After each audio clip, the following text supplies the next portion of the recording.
What God is doing in our midst now is partially a result of us not forsaking our past. If you don't know where you came from, you don't know where you are going. This ministry has been blessed with visionary leadership from its inception. In 1866, the general custom for Negro slaves and domestics was to attend church with their masters. Negroes sat in the back of the church or the balcony to receive sermons from white pastors. In the aftermath of President Lincoln's Emancipation Proclamation, it's not surprising that many Negroes marched out of their masters' churches and organized their own congregations. All Negro churches did not develop from the congregations of white churches. Some had an independent origin. Such was the case with Mount Zion. Founded in 1866 by Reverend Jordan Bransford, Mount Zion Baptist Church is one of the oldest black churches organized in Nashville, Tennessee by Negroes desiring many freedoms, including the freedom to worship in their own way. During Reverend Bransford's tenure, the church relocated several times before construction on the 1112 Jefferson Street location began in the 1890s. Mount Zion was the motivator. Many of your business people that had businesses on Jefferson Street, they would come to Mount Zion to worship. They wanted to find an inspirational word to carry them through in their businesses. Over the 145-year history of Mount Zion, there have been 15 pastors. 1866 to 1890, Reverend Jordan Bransford. 1890 to 1903, Reverend S.W. Anderson, Reverend J.J. Blackshear, and Reverend J.M. Mason. 1903 to 1909, Reverend Sandy Matthews. 1909 to 1913, Reverend B.F. Farrell. 1913, Reverend R.W. Christian. 1914 to 1923, Reverend J.A. Brown. 1923 to 1925, Reverend David J. Hull. 1925 to 1932, Reverend J.W. Pitt.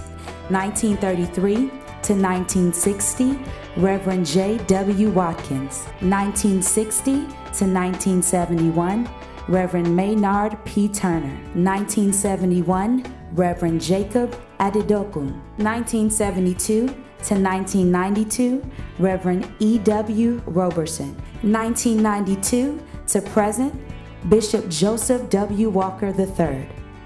From the beginning, the leaders of Mount Zion believed in Word, and these principles have been a part of Mount Zion from its beginnings.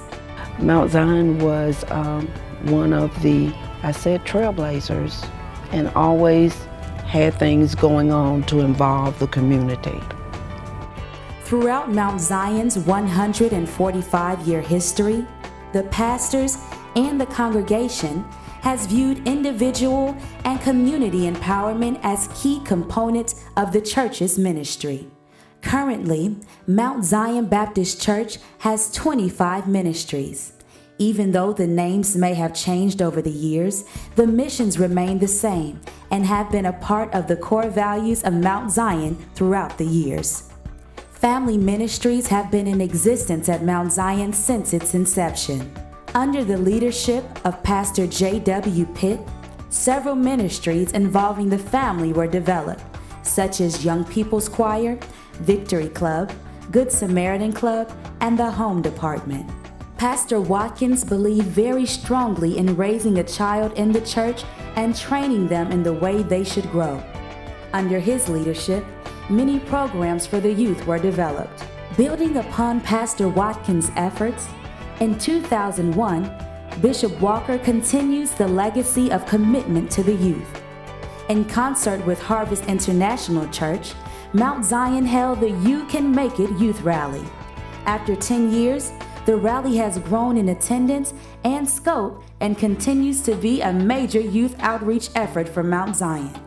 Outreach ministries at Mount Zion can be traced back to the years between 1925 and 1932 with the formation of the Rescue Band. We have always been a congregation that reached out to the community.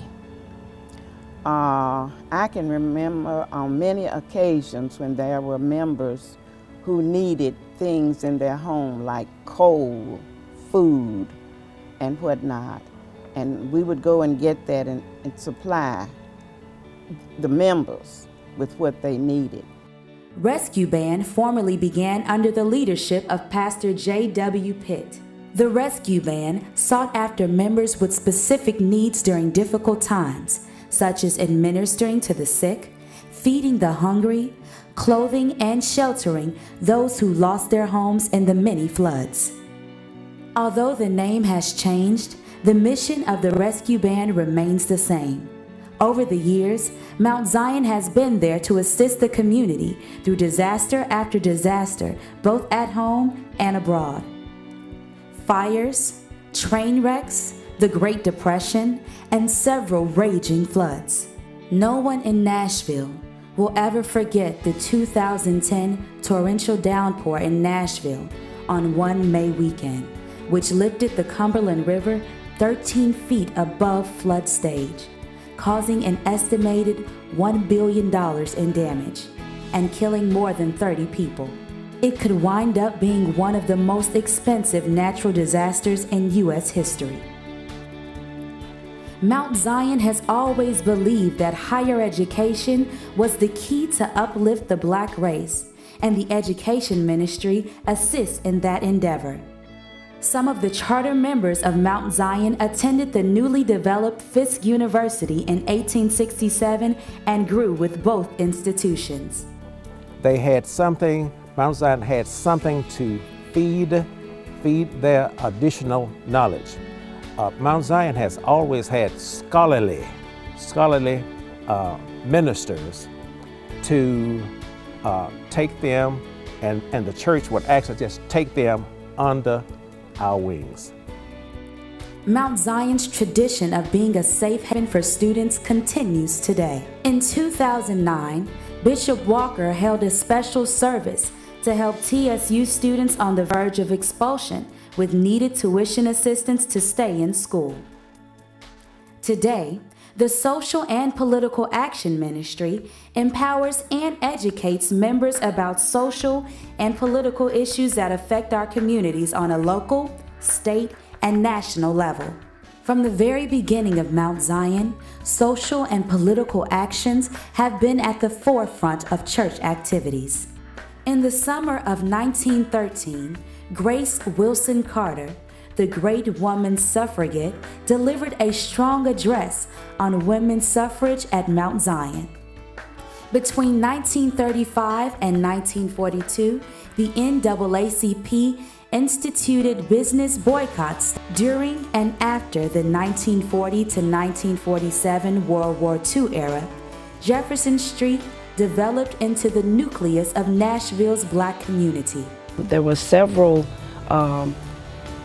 people that were members of Mount Zion that had businesses on Jefferson Street.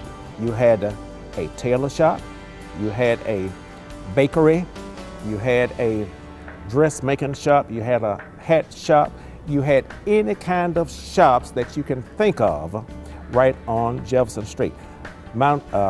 Jefferson Street was the artery, was the true artery of the makeup of the community in North Nashville. Nashville experienced great change between 1950 and 1971. Many churches in Nashville were instrumental in the civil rights struggle, including Mount Zion Baptist Church. During the 1960s, many Nashville college students were participating in civil rights demonstrations. The famed civil rights activists, Reverend Dr. Kelly Miller Smith Sr. and Reverend James Lawson, spoke many times at Mount Zion, both of whom were instrumental in desegregating the lunch counters in Nashville and training the Freedom Riders in the practice of nonviolence. The civil rights movement gave African Americans access to a quality of education, which was seen as the ladder out of poverty. In the 1970s, Black churches that sought civil rights began to offer more community services, such as housing, youth tutoring, and the development of credit unions. Our first credit union was initiated under the direction of Dr. Turner. In 1992, Mt.Zion called Associate Minister Bishop Joseph W. Walker III to lead the church. Word about Mt.Zion spread quickly, attracting scores of young people. As a result of Bishop Walker's vision for the church, Mt.Zion's 700-seat location on Jefferson Street began to fill to capacity, leading to the expansion of services into temporary locations across town, such as World Baptist Center, TSU's Gentry Center, and Glencliff High School. Initially, when we started, we were planning on building a new sanctuary across Jefferson Street on 4 acres of land that we already owned. And then we're going to renovate the building that we're in now and use it for some ministry, and we didn't really know what. And then after we had 1,500 members, we knew that wasn't going to work. We started worshiping at the World Baptist Center, and the ministry just took off. In October 2001, with nearly 7,000 members, the church opened a $17 million complex on Old Hickory Boulevard in the Whites Creek area of Nashville, which features a 3-tier sanctuary that seats 5,000 and is in the first phase of a 12-year development plan.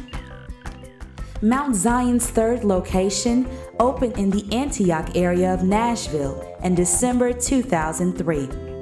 The $7 million ministry complex, with a 2,000-seat multi-purpose facility and children's wing, was built into an existing retail center, now called Mt.Zion Plaza. The church building on Jefferson Street, which hosts weekly Bible study, and the New Level Community Development Corporation, is a traditional church building on the National Registry of Historic Places. Quickly, the church recognized the power of social media and developed Mt.Zion Anywhere. In 2011, Mt.Zion is one church, 3 locations, and anywhere. In addition, in 2006, Zion Church in Jackson, Tennessee became Mt.Zion's first church plant. Bishop Walker has been quoted in the Tennessean as stating, "You can either preach to impress other preachers, or you can preach to impact people." As evidenced by the growth of the church since his pastorship began, Bishop Walker preaches to impact the people. Known for many years as one of the oldest African American congregations organized in Nashville, Mt.Zion Baptist Church is now also recognized as one of the largest congregations in Tennessee. It has been said that Mt.Zion is the beacon church. Mt.Zion has a great light of hope. Mt.Zion is not just there in age, just to say we've been around ever since 1866. We had something to offer. We had something to offer beyond the salvation of Jesus Christ. We are pressing on to higher heights, but we are ever mindful of the road that has been paved and the dues that have been paid. We have not just begun.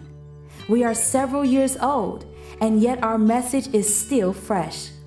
The foundation is secure in Jesus Christ, and the future is bright.